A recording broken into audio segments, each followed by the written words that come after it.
ہم سب ایمان والے ہیں. اللہ تعالیٰ اس ایمان کی دولت کو ہمیشہ قائم رکھے.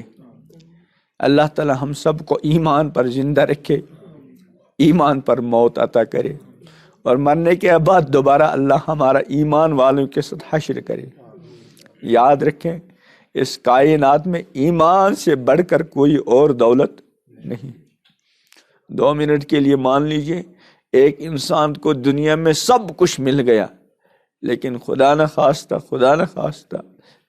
خواستہ ایمان نہیں ملا تو واللہ اس کو گویا کچھ بھی نہیں ملا. اور دوسرا انسان اگر اس کو 2 منٹ کے لیے مان لیجئے کچھ بھی نہیں ملا لیکن ایمان ملا تو اس کو یہ یقین کر لینا چاہیے کہ مجھ کو سب کچھ ملا.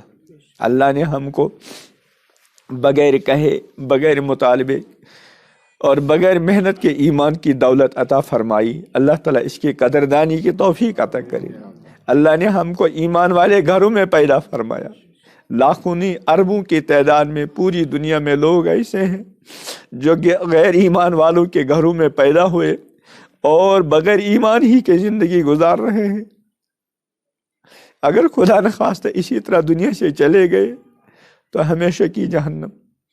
ہمارے ایک دوست نو مسلم، ان کے کسی رشتہ دار کا بھی انتقال ہو گیا تو وہ بڑے پریشان تھے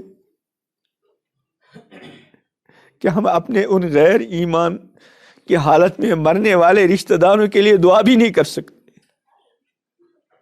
ان کو ایمان کی قدر آتی ہے. ہمارے ایک اور دوست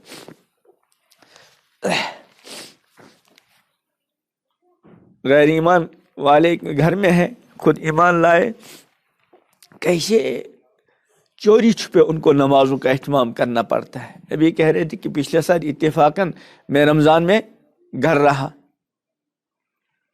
ہم تو ذرا سے عذر کی وجہ سے روزے چھوڑ دیتے ہیں، نمازیں چھوڑ دیتے ہیں. تو اس اللہ کے بندے نے کیا کیا، گھر والوں سے کہا کہ مجھے ڈاکٹر نے دن میں کھانے پینے سے منع کیا ہے، اور اس بہانے پورے مہینے کے روزے رکھے.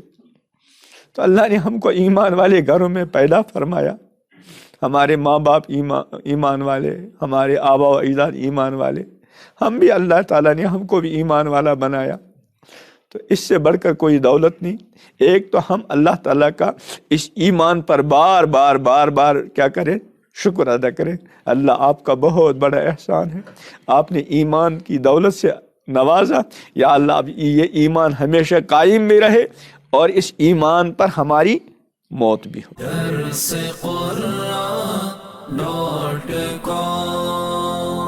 www.darsequran.com